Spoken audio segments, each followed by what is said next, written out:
家好，主內平安，好高興喺神嘅恩典裏邊，透過網路今日可以與大家相聚。我係周國巧兒 Francis Chow， 今日視頻嘅講題係意外傷係嘅續集。呢個視頻係坐而扎根，讓而飛翔這一系列嘅其中一個講座。坐而扎根，讓而飛翔呢個系列講到，當父母照住神對家規劃嘅藍圖去建立家庭，要藉住良好同埋坦誠嘅溝通去解決衝突，兒女就會向一個穩固嘅家庭中扎根生長，能建立正確嘅價值觀同埋信仰。咁樣仲係唔夠嘅，父母係要切實相愛，使到家庭成為愛之窩。咁講返上一次我哋講過乜嘢重要嘅要點呢？就係講到話學習去愛係一個學唔完嘅功課。好多人話婚姻係戀愛嘅墳墓，其實唔係嘅，婚姻應該係戀愛嘅延續。我哋亦講過 Agape Love， 呢個就係聖經裏邊所講嘅最偉大嘅愛，係一個充滿動力，要不斷捨己同埋付出，以行動表現出嚟嘅愛，就係耶穌嘅愛。特別係我哋睇到係響耶穌寫響十字架上嘅愛。愛就係話我將你放喺我嘅前邊，我考慮到嘅係你，唔係我自己。咁點可以咁做呢？真係唔容易嘅，係我哋響神裏邊攞呢個動力啊！神只係神先係可以俾我哋嘅啫。我哋自己以人嘅血氣，以我哋嘅自私係做唔到嘅。夫妻通常都係用唔同嘅語言或者方法嚟向對方表示愛，但係好多時嘅咧，我哋亦認為對方明白同埋接受我哋示愛嘅方法。好可惜嘅就係話，配偶時時都唔明白同埋接受呢啲方法。因此，雖然我哋係被愛，我哋感覺唔到配偶嘅愛，或者配偶亦感覺唔到我哋嘅愛。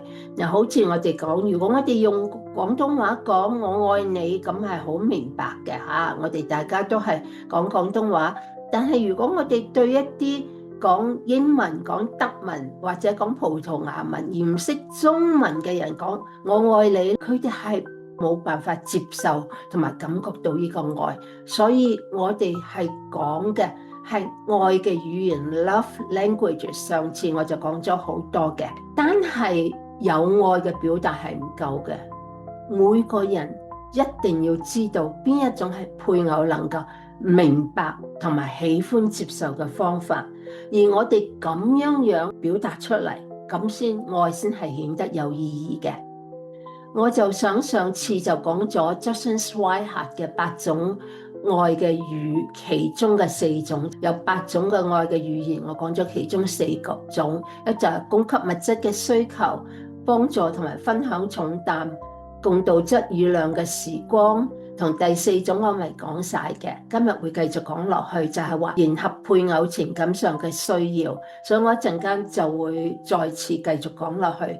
除咗聖經同埋 Swihart 嘅材料之外咧，我亦會講到中國人傳統同埋現今北美對情感同埋愛表達嘅方式嘅資料，因為呢啲係實在係我哋要知道我哋受咩影響，同埋我哋而家應該點樣改進。好，我哋先低頭做一個祈禱先。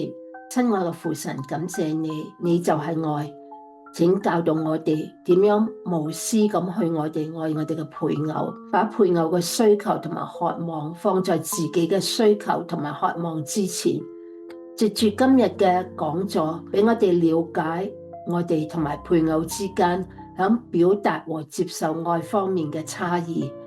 無論我哋所處嘅境況係點樣，我哋都要時時俾配偶餅同埋魚，唔係石頭同埋蛇。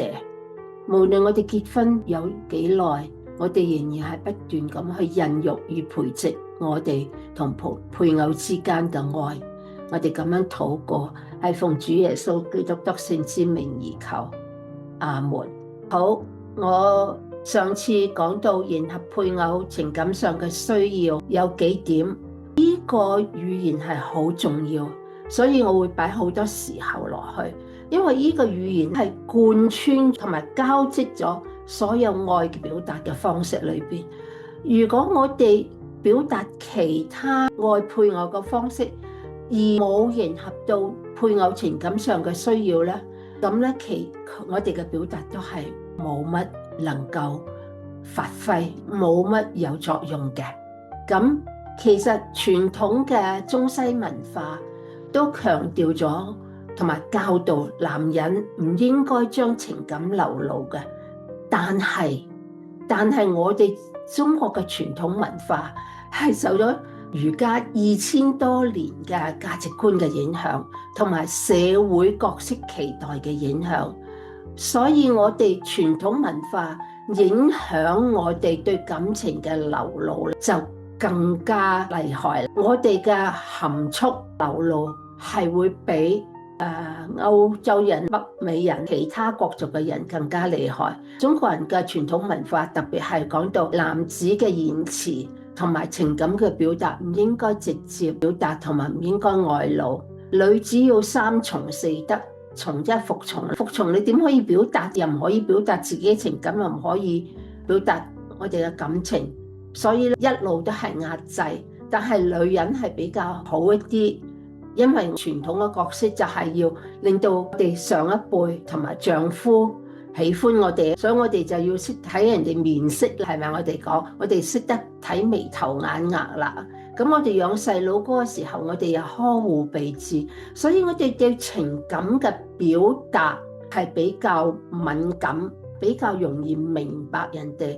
但係我哋仍然喺表達方面都係被壓制嘅，因為我哋要服從。好，咁我哋講完傳統啦，我就要講近代啦。2017年呢個報告係喺中國，呢個調查喺中國舉行嘅。咁呢個叫做中國式家庭情感表達報告出爐，40%人不懂表達愛啊！呢個係現今中國嘅調查。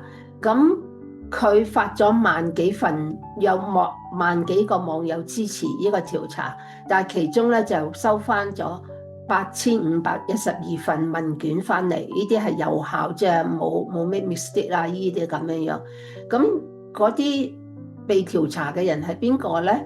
有67% 係女性嚇，83% 係響21到40歲，佢哋嘅教育係響有65% 響大專及以上啊。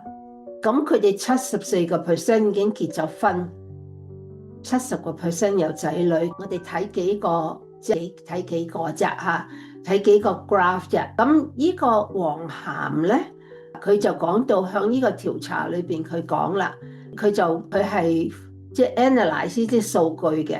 咁佢就講啦，佢話中國人咧唔係愛無能，只係愛尷尬，即係話我哋有能力去愛我哋嘅家人，愛我哋嘅配偶，但係我哋覺得尷尬 embarrassing， 唔好意思講出嚟。點解咧？就係因為中國人天生含蓄嘅文化，令到愛嘅表達咧就覺得要響具體咁響家庭嘅實際奉獻上表現出嚟。咁我哋睇一睇佢嗰個第5個表。咁佢話愛需唔需要表達呢？有24.6% 嘅人話愛應該表達嘅，雖然係家人啫，我哋都要表達。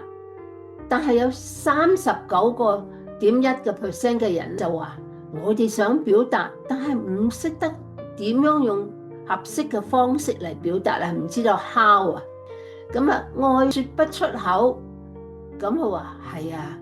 31.6% 嘅人咧覺得家人之間咧唔好意思點講我愛你嗰啲嘢，唔識得點樣講，唔講得出嚟。咁有36.8% 嘅人就話啦，家人之間我哋如果能夠諒解，就唔需要去表達愛啦咁樣樣啊。咁有29.8% 嘅人就話，我照顧好一家老少，有得着有得食，咁人哋就應該覺得我係愛啦，仲要用咩其他嘅方式？即係唔需要用其他嘅方式咁樣樣。咁有29.7% 嘅人就話我努力工作賺錢就得啦嘛，咁我就係對家人有愛啦，唔需要表達。咁另外咧就有29.1% 嘅人話我太忙，我冇時間陪伴家人，冇時間陪伴啊，點可以表達愛咧？咁所以呢個黃涵就話啦，我哋中國人傳統嘅含蓄文化，俾我哋覺得好難表達愛，好尷尬。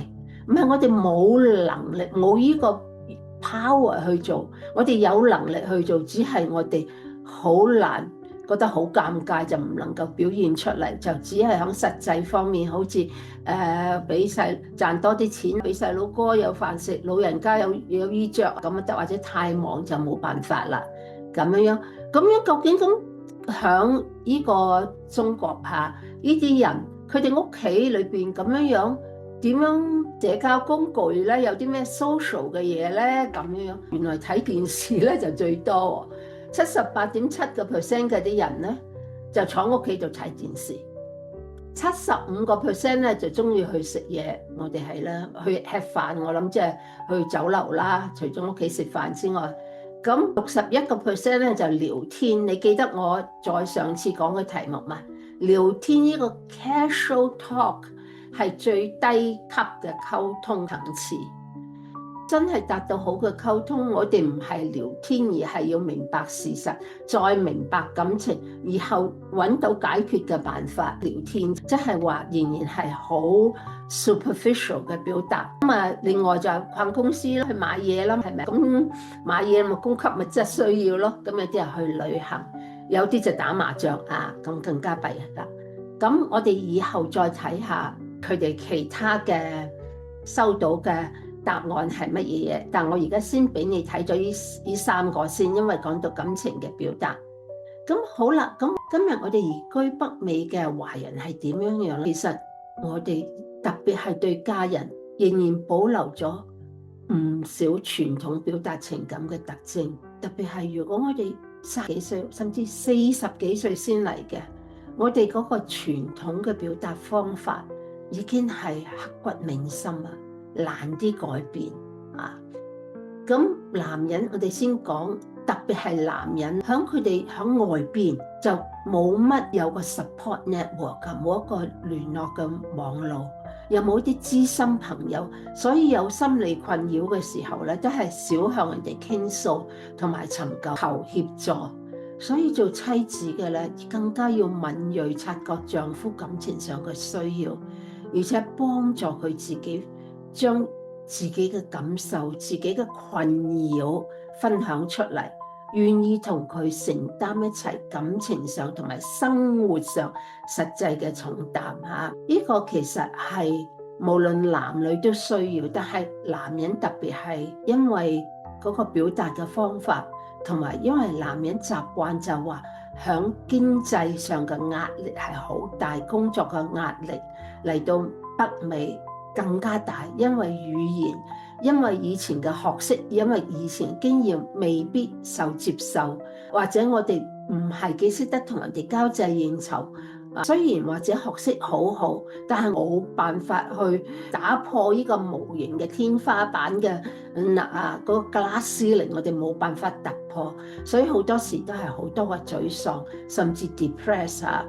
如果我哋長期壓抑自己嘅情緒，我哋軟弱嘅部分唔俾抒發，唔去尋求幫助咧，咁對我哋嘅身靈都係有好大傷害，而且好多人會忽然間發大嬲，甚至有家暴，因為都能夠冇辦法 control 嘅時候，要爆發嘅時候就會有咁嘅事情發生。有一啲就比較慢性啲，就係飲酒或者賭博，係麻醉自己嘅情緒，所以呢啲都唔係好嘅嚇。雖然而家華人嘅女性喺大部分喺社會上都好似獲得同等嘅學歷，同工同酬。但係好多時喺屋企裏邊都唔能夠同丈夫同埋老一輩看齊嘅，特別係家務分擔、做決定同埋表達意見同埋情感方面，好多時我哋都仍然係夫為妻綱嘅，父為子綱，就係丈夫同埋老一輩話晒事，我哋冇辦法發表。咁呢個係好難，生活係好大壓力，特別係唔能夠用響外邊，唔能夠自己嘅語言嚟表達自己嘅思想同感受嘅時候，如果我哋能夠返到屋企，雖然可以講中文，大家，但係因為對方冇辦法能夠明白我哋嘅壓力，冇辦法明白我哋嘅情緒，我哋一樣係唔能夠表達，我哋一樣係壓抑。無論男女都會有咁嘅情形，但係我就話，通常嚟講，男人就比較難啲嚇。其實夫妻兩人都係好希望別人嘅了解。好，響北美華人男性情感嘅需求係包括乜嘢嘢咧？希望個太太希望點樣？我哋先講係基督徒先嚇。信咗主嘅太太，我哋上次已經講過，信咗主嘅妻子係要順服丈夫啊！呢個唔係淨係話我哋屈就響丈夫，好似好委屈㗎，唔係，因為係聖經嘅教導我哋，同埋我哋自願咁做。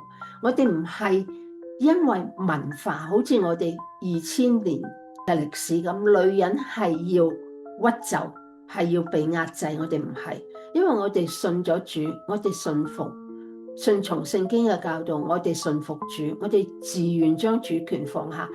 但係丈夫又係要愛我哋嚇。我講咗好多啦，加入到神規劃的藍圖，講咗2次頻道，講到呢度，你翻去回覆。咁喺現實嘅生活裏邊點樣樣咧？咁妻子順服嘅表現就喺言語行為上嘅尊重、接納、支持與讚賞。丈夫在家庭事業與侍奉上嘅表現同埋角色，我都話好多時嚟到呢度。特別如果男人係揾唔返以前咁好嘅工作，唔響以前嘅收入冇咁好或者做一啲更加佢自己唔願意做嘅工作，為咗養妻活兒，咁佢哋就覺得唔會有被尊重。如果太太仲話佢，點解你冇本事，唔係好似邊個咁考翻出文憑或者去讀翻書賺唔到咁多錢，咁係唔尊重、唔接納咯，同埋唔支持佢。丈夫要譬如做2份工兼職咧，咁仲喺度吟沉沉你嘥咁多時間啦，唔喺屋企唔支持咯，又唔讚賞丈夫嘅時候咧，咁就好難。太太要響尊重、接納、支持同讚賞丈夫響家庭事業同埋侍奉上嘅表現和角色裏邊要下功夫嘅嚇。咁好多時雖然我哋係有，但有時我哋都唔知道點樣去支持丈夫嘅。咁我哋就可以問佢啦。佢話呢個時候我點樣去支持你咧？你話俾我聽，我點樣可以支持你等丈夫話俾你聽。但係有陣時咧，個丈夫亦唔會講㗎喎，因為如果佢覺得你成日都批評我，你成日同我競爭邊個叻啲或者係咪外父屋企有錢啲？咁丈夫係覺得係冇安全感嘅，佢就會唔想同你溝通，亦係懼怕溝通，因為越講多啲俾你聽咧，你就越可能觸到佢痛覺更多，咁佢就唔願意開放自己啦，就將心眼同埋溝通嘅門都係閂咗啦，咁樣。咁所以太太可以同佢講，如果你心裏邊有說話想同我講咧，我隨時都願意聽你講。我隨時都願意聽你講，係同你隨時可以同我講係唔同嘅。你隨時同我講，丈夫可以隨時同你講，但係你唔接受同埋唔聽到入腦咧，係冇用嘅。但係當丈夫打開個心，願意同你講嘅時候，你話我隨時都願意聽，效果係好唔同嘅。諗一諗，效果係好唔同嘅嚇。咁而且男性咧係要覺得響肢體上，覺得響 body 響 physical 方面，希望有親密又被渴望，希望我哋愛佢嘅身體。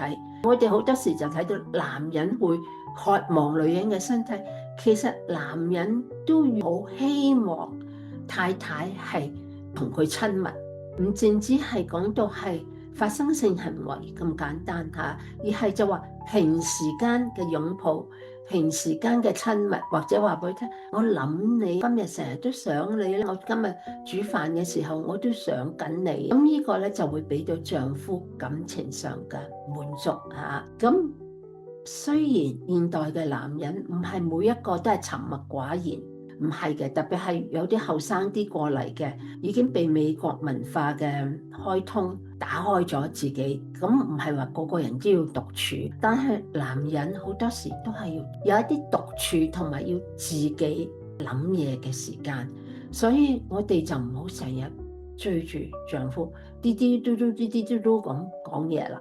若俾一啲時間俾佢諗，有陣時佢真係或者屋企裏邊嘅嘢佢係諗唔通，或者工作嘅嘢諗唔通，佢係需要諗下點樣嘅。我哋應該尊重呢個時間。好，咁我又講下啦。咁我哋當代北美，我哋華人女性嘅情感嘅需求係乜嘢嘢呢？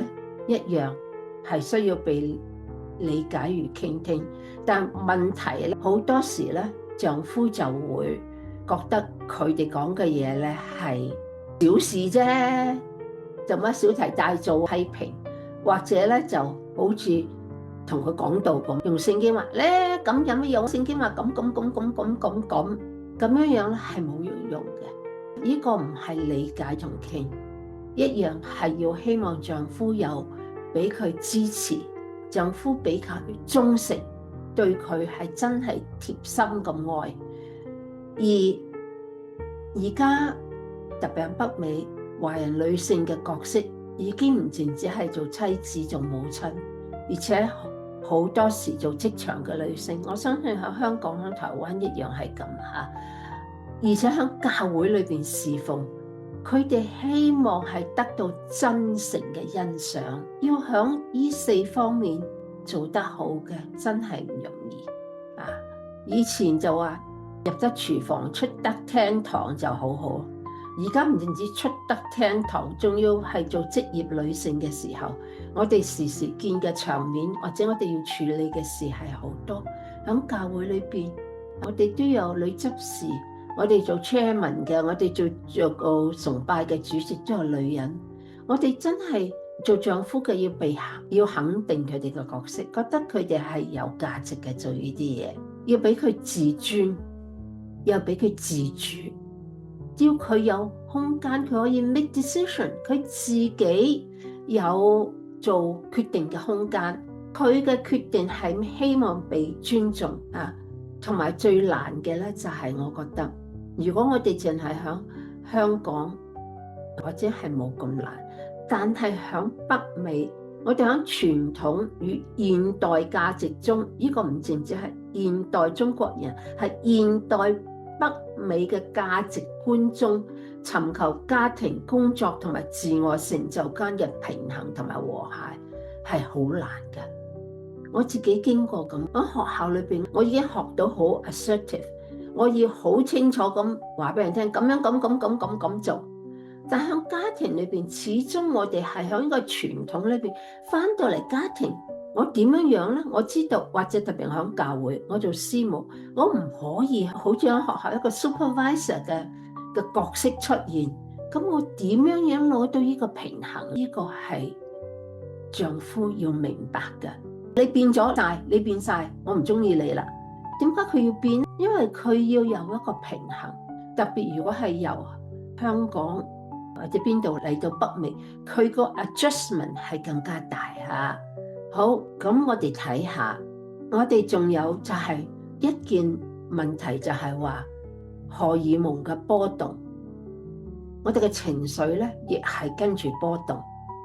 呢個係男人係冇嘅，所以呢個男人係好難明白。咁個荷爾蒙幾時波動咧？咁啊青春期，咁我結咗婚就已經過咗青春期啦。但係結咗婚仲有幾十年嘅時間係會有經期噶嘛？係咪都會懷孕噶？除非生唔出啦，但係多數嚟講都會有經過懷孕同埋生產，都會有好大嘅情緒嘅波動，特別係更年期嘅時間更加長。懷孕同生產都好可能或者係2年嘅時間就 get over，right？ 但更年期有陣時係10幾年嘅時間，所以呢啲情緒波動咧，搞到個人咧就會好焦慮，好容易發嬲或者好容易 depress。你哋特別係知道啦，生產過後 postpartum blue， 咁呢個憂鬱咧係好難，特別係生完又攰啦，又冇唔夠瞓啦，係咪？又樣樣夾埋，身體唔舒服啦，身體嘅抵抗力又低啦，咁所以呢啲時期嘅情緒波動係好犀利嘅。所以你睇下呢幅圖片下，呢個丈夫係識得愛護呢個懷孕嘅太太嘅，所以你睇下佢係好開心嘅，個嘴係笑嘅，個情緒係好安定嘅咁樣樣。咁當呢個荷爾蒙影響妻子情緒嘅時候，丈夫有乜安撫嘅方法？再次講，聆聽係好緊要，聆聽真係好緊要。黃維仁博士話佢就喺聆聽中，我哋能夠表達到我哋係愛，喺理解中就得到醫治。所以我哋唔好快脆俾佢建議，請個 babysitter 啦，咁好似好容易喎，請個 babysitter，咁又夠唔夠錢咧？去邊度揾個好嘅 babysitter 咧？俾咗個 babysitter 之後，嗰啲細佬哥跟唔跟佢？好多唔係一個 quick fix， 冇乜 quick fix 嘅屋企裏邊，冇用嘅。咁理解呢啲咁咗啦，陪伴係好緊要。更年期真係要耐心，真係10幾年嘅。反而過晒更年期後，我哋嘅女人嘅情緒就好多啦，又瞓得好多啦。而且好緊要嘅就係俾佢實際嘅幫助，同分擔家務啦，照顧孩子，有乜嘢佢需要做嘅，你幫佢做。總之你哋大家要講下，有乜嘢嘢你可以實際嘅幫助下。咁身體上嘅安慰，一個擁抱，一個握手，或者等佢大家你挨住我，我挨住你，都能夠傳達愛同埋安全感嘅。好緊要陪伴，我講咗好多次啦，同埋佢一齊。呢個唔淨止係身體上 physical 嚟嘅陪伴，而係感情上嘅陪伴嚇。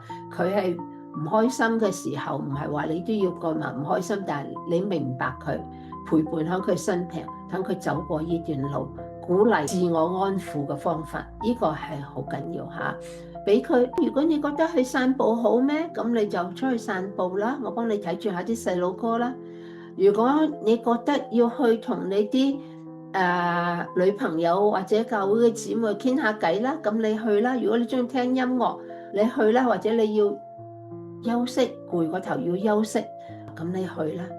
或者就算去沖個 hot shower 都係好嘅，俾佢去靈性上嘅支持，亦係好緊要嚇。如果佢願意嘅，你哋一齊禱告，一齊讀經，唔係話你平時唔使，而係話呢段時期嘅禱告讀經係將焦慮交託俾神，唔係同佢講一篇道，而係將個焦慮交俾神，唔使鋪好多聖經嚇。我知道我用咗好多時間講呢個點樣迎合對方情感上嘅需要呢個語言，呢個實在一個係好重要嘅語言。呢個語言同埋溝通嘅語言，如果你哋唔做得好，呢兩個語言係可以 make or break 你個婚姻，即係話係咪決定你婚姻成功或者失敗嘅因素。所以再諗一諗。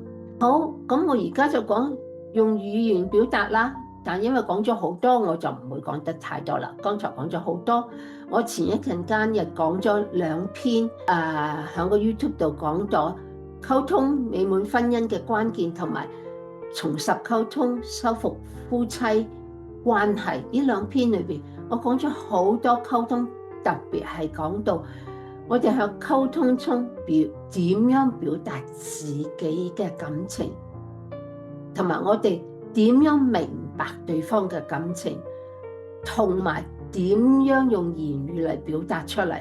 所以我就唔再重複，除咗有2個點，希望你哋所有嘢唔記得呢2個都會對你好幫助。男人同女人嘅溝通方式係完全唔同嘅。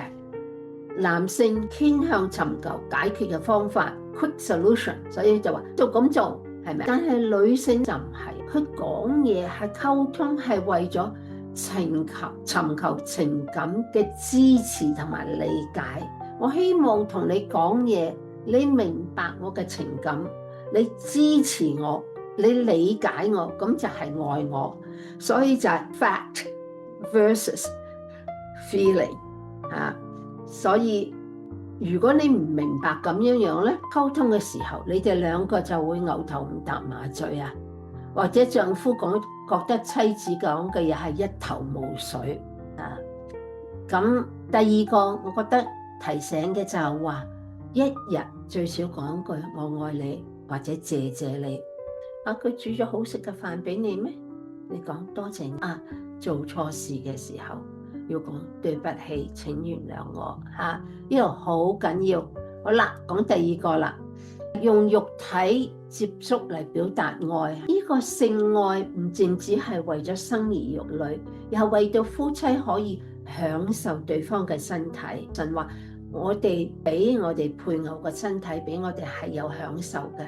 咁雅歌點講咧？佢話我妹子，我真婦，你的愛情何其美，你的愛情比酒更美，你膏油的香氣勝過一切香品。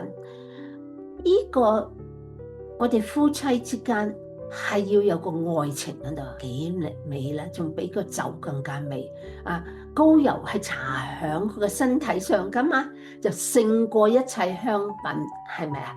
咁你話箴言點解會講呢啲嘢？箴言其實講俾我哋聽夫妻嘅愛嘅，要點樣持續嘅身體上嘅愛嚇。佢話要使你的泉源蒙福，要喜悅你幼年所娶的妻，她如可愛的優鹿，可愛的母鹿，願她的胸懷使你時時知足，她的愛情使你常常戀慕嚇。呢個唔係就後生嗰時佢身材好嘅時候，而係話常常戀慕太太嘅胸懷，等到丈夫知足。我希望丈夫個胸懷亦係俾太太感到安全同埋愛。我特登係擺呢幅圖片喺度嘅，你睇到一對係老年嘅夫妻，唔係血氣方剛20幾30歲嘅老年，佢哋仍然係拖手，仍然係有愛，大家都係身體有接觸嘅嚇。咁另外一句咧就係話，我哋要記得，我哋嘅身體係屬配偶啊，二人成為一體，所以我哋係唔容許第三者侵入。如果我哋容許咗第三者侵入嘅時候，夫妻嘅性愛就唔會再享受，唔淨止係性愛，所有嘅嘢都會崩潰，所有對對方嘅尊重、對方嘅愛慕、對方嘅信任都冚唪唥會崩潰，全家人都受苦嘅。希伯來書話，婚姻人人都當尊重，床也不可污穢，因為苟合行淫的人，神必要審判。你哋明白啦。好，我先讀哥林多前書先，讀咗就容易解釋啲啦。話妻子沒有權柄主張自己的身子，乃在丈夫；丈夫也沒有權柄主張自己的身子，乃在妻子。夫妻不可彼此虧負。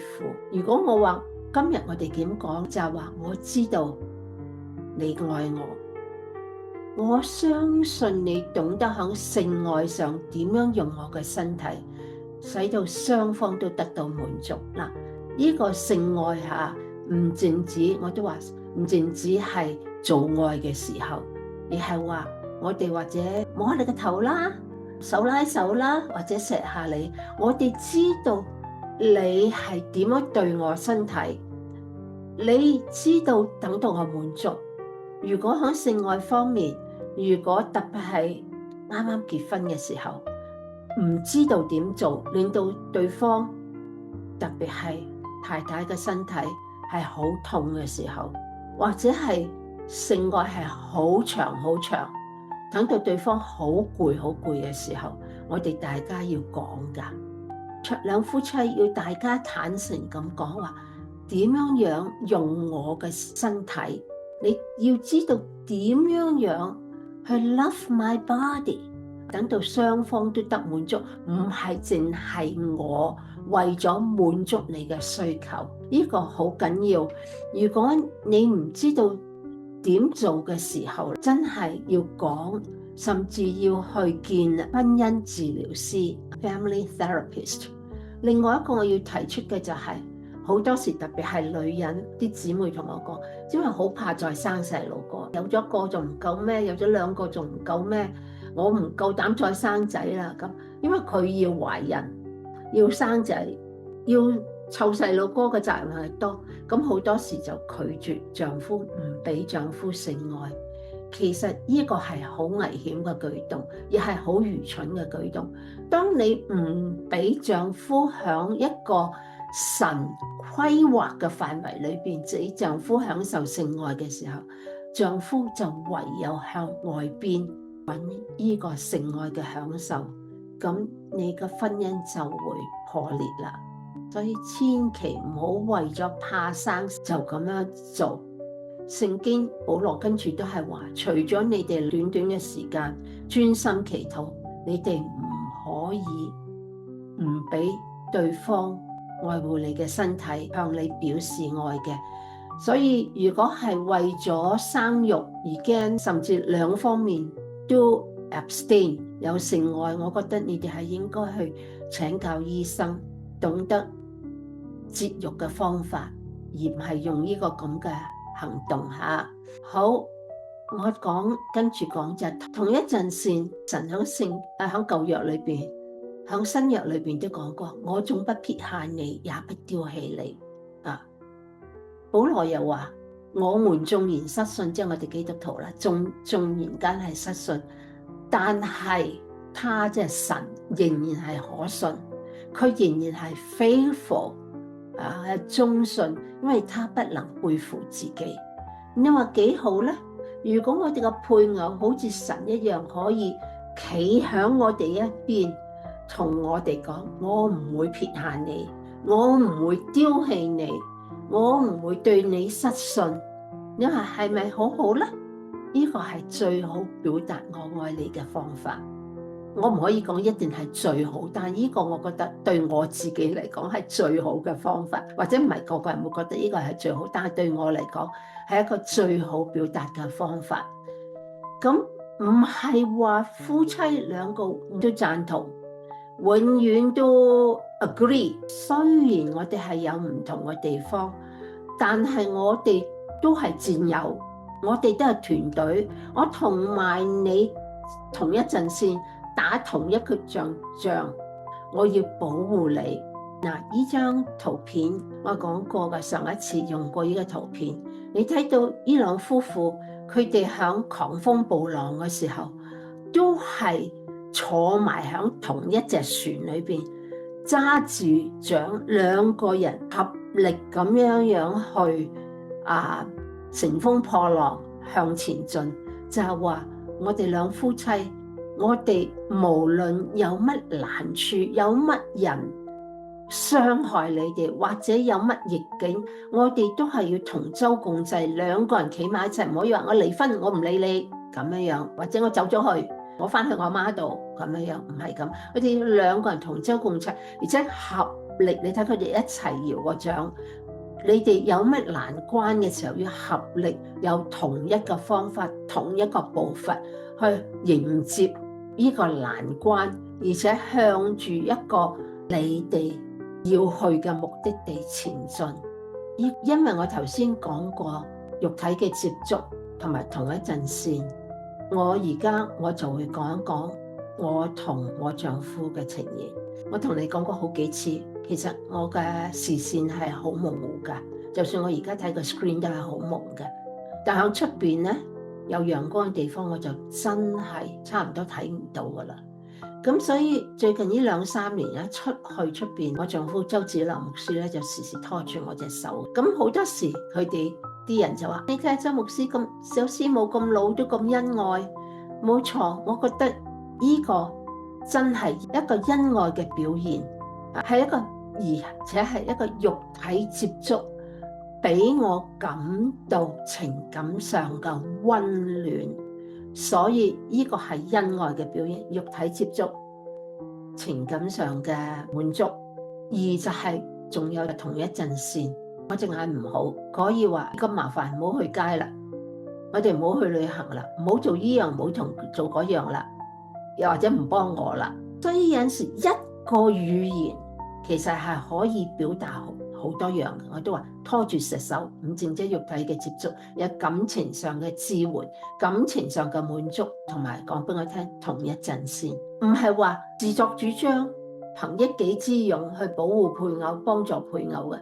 我哋要知道配偶喺邊一方面有需要，我哋先有同一陣線。好似我頭先講，只能知道我隻眼唔好，喺出邊好容易會跌倒，咁佢就會拖住我隻手。而且我哋有默契，有同心，咁啊有默契啦。咁我落咗車，我企喺度，我唔會自己走先嘅，等佢嚟咯，係咪？咁呢個係咁樣樣。響兒女、響姻親同埋公眾場合，我哋唔可以為難同埋藐視配偶。呢幅圖畫我又好中意嘅，呢幅相片嗱，兩個人企響嗰把雨傘之下，嗰把遮之下，係有乜嘢感受呢？如果你落大雨出街，你唔記得帶遮，丈夫忽然間喺後邊跑上嚟，攞把遮遮住你嘅頭，咁你有乜感受呢？你會受保護，你哋嘅距離係好近。呢個你覺得佢係同你站響同一陣線，係你嘅盟友，你係side by side。所以希望你記得呢兩幅圖片，一幅就時時揸住把遮住對方，另外一幅就係話大家同舟共濟。好，第8個言語就係孕育出配偶最好嘅一面。我哋知唔知道我哋配偶嘅優點喺邊度？佢恩賜喺邊度？如果唔知道，我哋發掘睇下，呢啲係佢優點喎，呢啲係佢恩賜。恩賜就用喺神方面，優點就有陣時性格啦，或者佢做嘢啦，係咪？優點唔係一定係做嘢嘅，性格上，譬如佢係好溫和啦，或者係好有耐心啦，或者佢好關心人，呢啲係優點。恩賜，我哋唔淨止係發掘，我哋仲要俾佢創造機會，用唔同嘅方法嚟支持、栽培佢嘅成長。就好似呢幅圖片咁啊，呢個人有一棵幼苗未成長嘅，佢預備咗有泥，梗係咪成日揸住佢啦？但係佢會有好小心咁將啲泥擺喺個泥土裏邊，擺喺地下，繼續用個手嚟淋水、施肥，係咪？除草。咁呢個就係呢個培育支持嘅方法。如果嗰棵幼苗跌落嚟咧，就揾啲竹撐撐起佢啦。咁我哋有冇咁做？每一個嘅丈夫太太嘅需要都唔同，你要孕育出最好嘅方面都唔同，所以你哋又係要大家傾㗎。你問下佢，我點樣可以幫助你？或者你或者有時佢都唔知㗎，去自告奮勇睇到你自告奮勇去幫佢緊要。一段美滿嘅婚姻係要向雙方都能係喺關係中成長，唔係其中一方面喺關係中逐漸係被消耗、被壓抑。2000多年來，喺儒家嘅思想下，我哋中國嘅女人喺婚姻裏邊係被消耗、係被壓抑嘅。我希望我哋一代唔會係咁樣啦，希望唔係咁樣。人係冇辦法係被強迫而變得更成熟嘅，成長係喺滋養嘅環境中發生，即係話咩強迫呢？所以成長係喺被滋養嘅環境中發生，一個滋潤又養療嘅環境中發生。咁我而家係唔夠時間嘅，我希望你哋有機會聽我 YouTube 幾個錄音，係講到我同埋我丈夫周子良牧師響40多年艱難嘅情況下，點樣牧會，點樣家庭裏邊時時搬遷，好多難嘅地方，點樣彼此孕育出配偶最好嘅一方面，唔係為咗賺錢，係為咗一生侍奉神。好，咁你可以聽下 Loving to Learn, Loving to Serve, Refined by Grace, A Journey of Faith and Transformation， 啱啱先發布咗出去嘅啫。Journey to Peace 好快脆我會發布噶啦，同我做我用我觀點與角度，呢啲中文嘅冚唪唥已經響度，希望你哋聽下，咁你就知道大家，我希望只係俾你一個例子，知道大家點樣幫助對方成長下。你哋嘅情形未必一定同我哋嘅完全一樣，但係希望你哋得到鼓勵，希望你哋得到借鏡。好，我用咗好耐嘅時間講咗 Justin Swihart 8種用愛語言嘅表達啦。而家我講完啦，我希望你想一想，你自己最希望配偶用邊一種語言向你表達愛，或者你自己又用乜嘢語言向配偶表達愛呢？你哋兩個究竟明唔明白呢？有愛嘅表示，但係有冇愛嘅感受呢？我一陣間要你哋請你哋做個習作，你哋就更加會明白我講緊乜嘢嘢啦嚇。好，咁我剛才係用過呢個中國式家庭情感表達報告出爐，同你哋分享咗啲數據。我而家俾你哋睇下佢哋嗰個 response， 呢個就係問佢哋，你想你嘅配偶點樣同你表達愛啊？嗱，你記得開初時嘅時候，佢哋就話中國人含蓄，我哋表達愛嘅方法就係賺錢，養家，俾衣食佢住，自己家人唔使表達愛。但係其實原來唔係㗎喎，個期望係點咧？嗱，呢個survey 咧就係用Chapman 嗰5種愛嘅言語表達，唔係用 Swihart 嗰8種嘅，但係你都睇到嘅，睇到嗰個 pattern 喺邊度？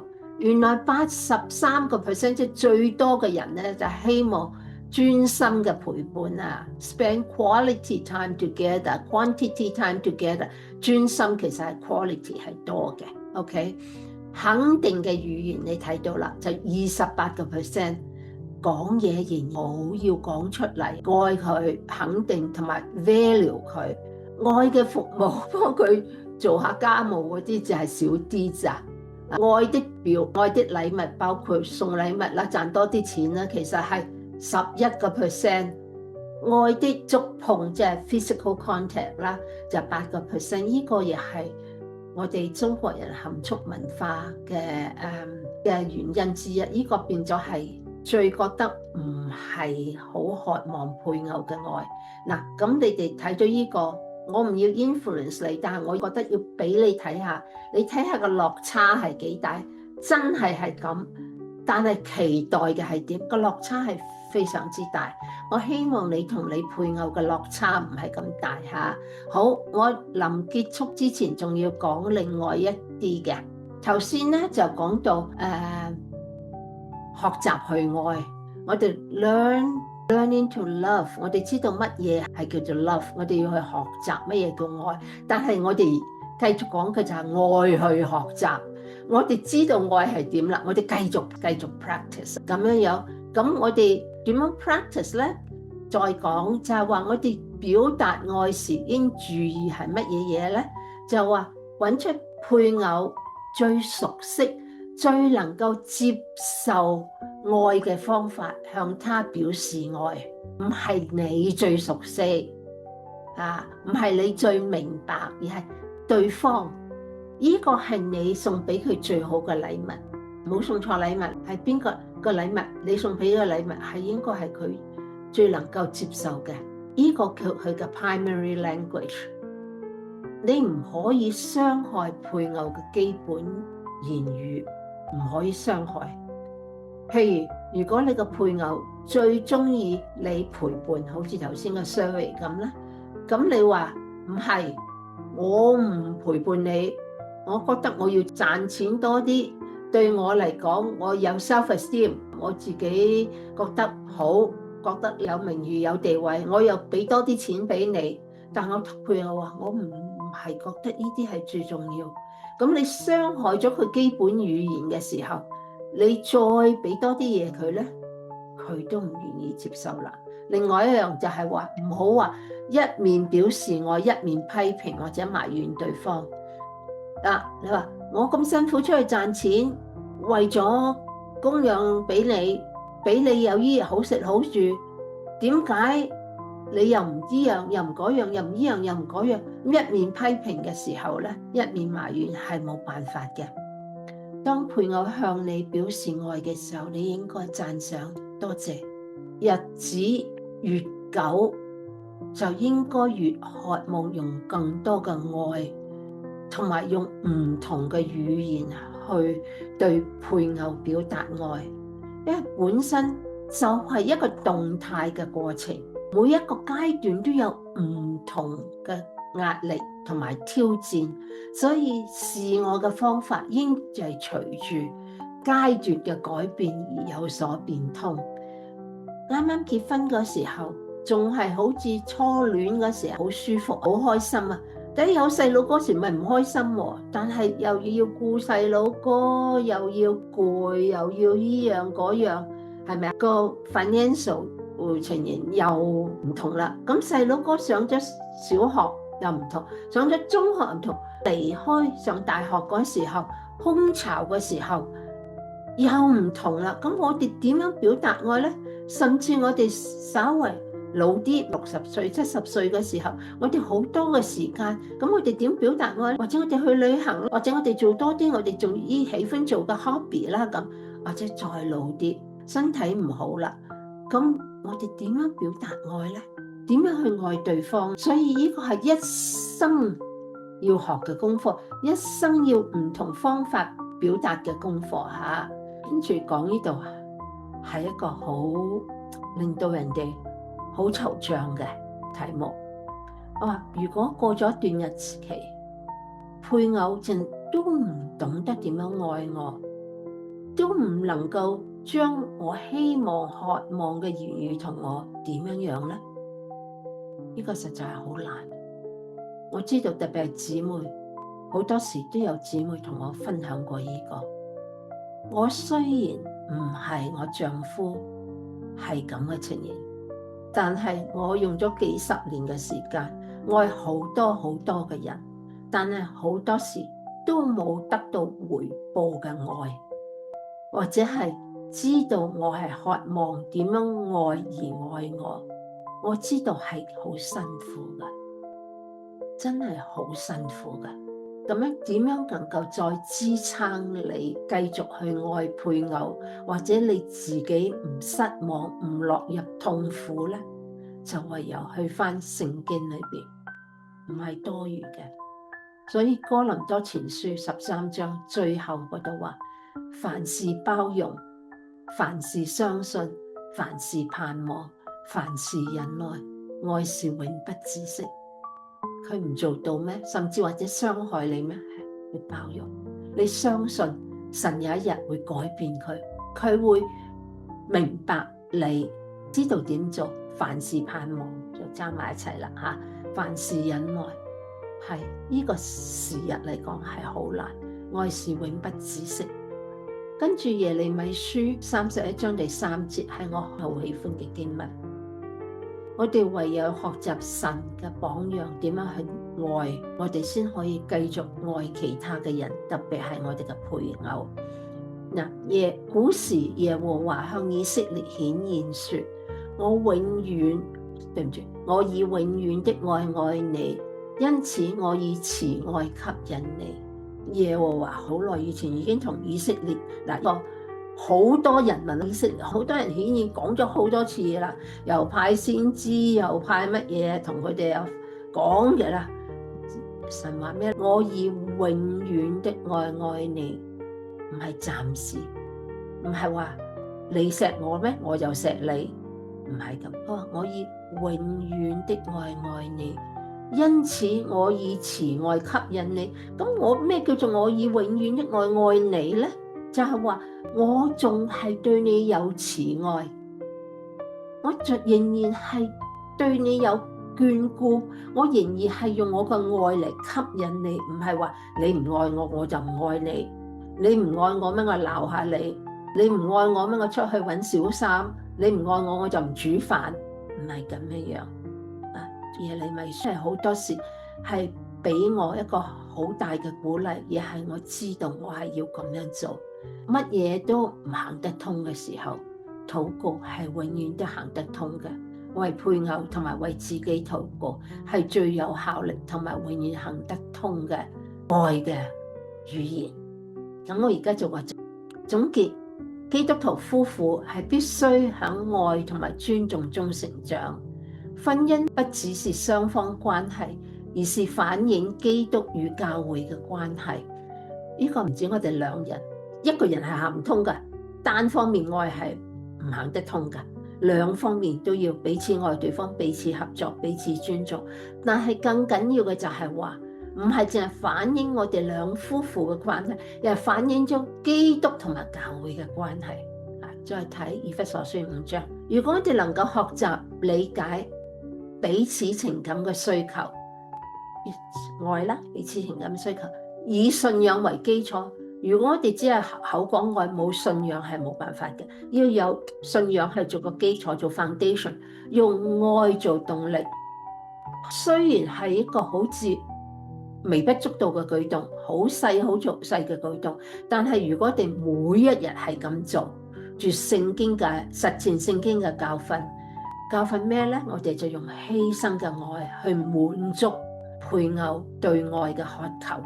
我哋要用行動，要用犧牲嘅愛去滿足配偶對愛嘅渴求，我哋就能夠將家庭營造成一個愛之窩，展現神超越文化與時間嘅愛。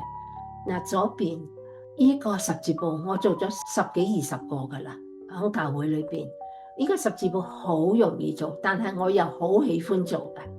咁我嚟送俾邊啲人？即係送俾訂婚嘅人一定，或者係結婚週年紀念嚇。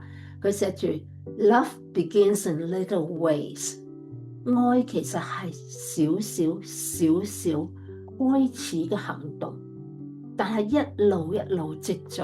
唔好以為 little ways 就係話俾粒糖你食咁解。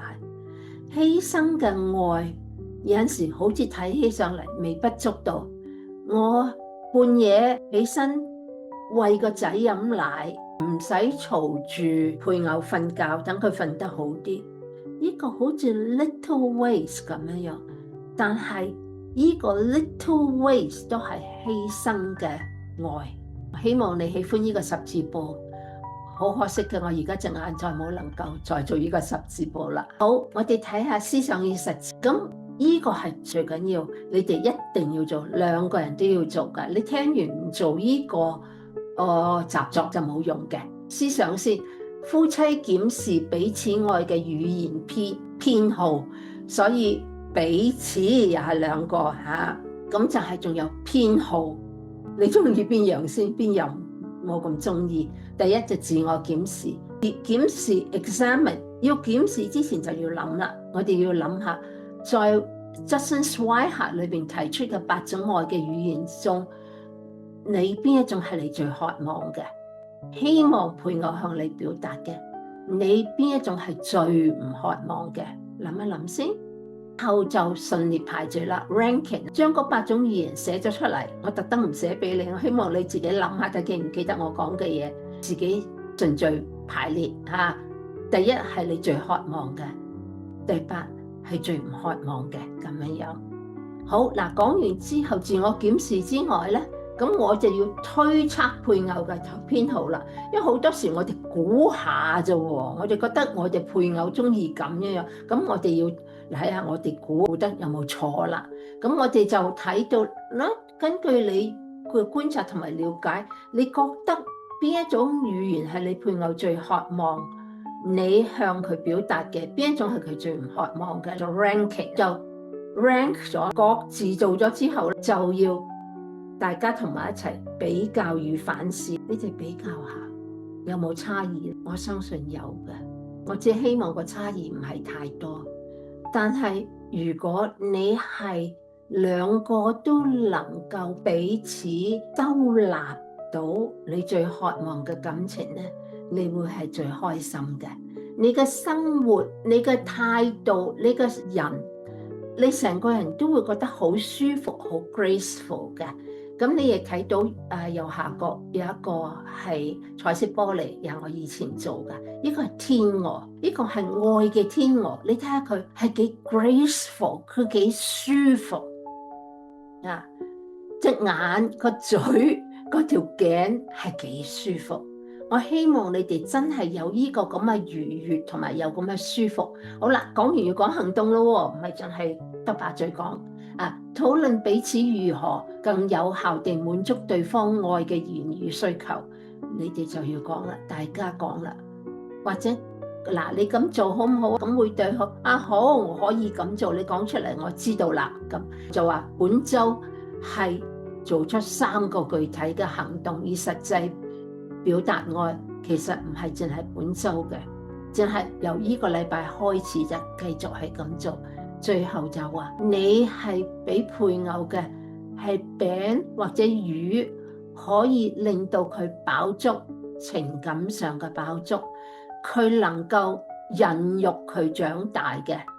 或者你係俾佢石頭同埋蛇咧，石頭就真係冇乜用啦，蛇仲咬你嘅。咁你係邊樣咧？好，我哋而家低頭做一個結束禱告嚇。結束禱告之前，我想提一提就係話，呢個係我講夫妻最後嘅一個系列。我以後咧就講到兒女同埋家庭裏邊點樣去侍奉愛慕神咁樣。好，我哋低頭做祈禱先。親愛的主，請向我哋展示點樣一生一世更深地彼此相愛。去用配偶所能夠接受嘅語言去愛佢，幫助我哋珍惜每一個無論憂與喜共度嘅時刻，享受響呢段響世界嘅旅程裏邊彼此嘅陪伴，俾我哋聆聽嘅耳朵同埋鼓勵嘅言語，幫我哋響懷疑、響失望嘅時候能夠互相鼓勵。幫助我哋深信神為我哋家庭預備嘅計劃係最美好嘅，而且我哋實行你自己嘅旨意時，互相都為大家祈禱，而且彼此提供實際同埋有效嘅支持。我哋咁樣禱告係奉主耶穌基督得勝之名而求，阿門。好多謝你好希望能夠好快脆再與你哋相會。拜拜。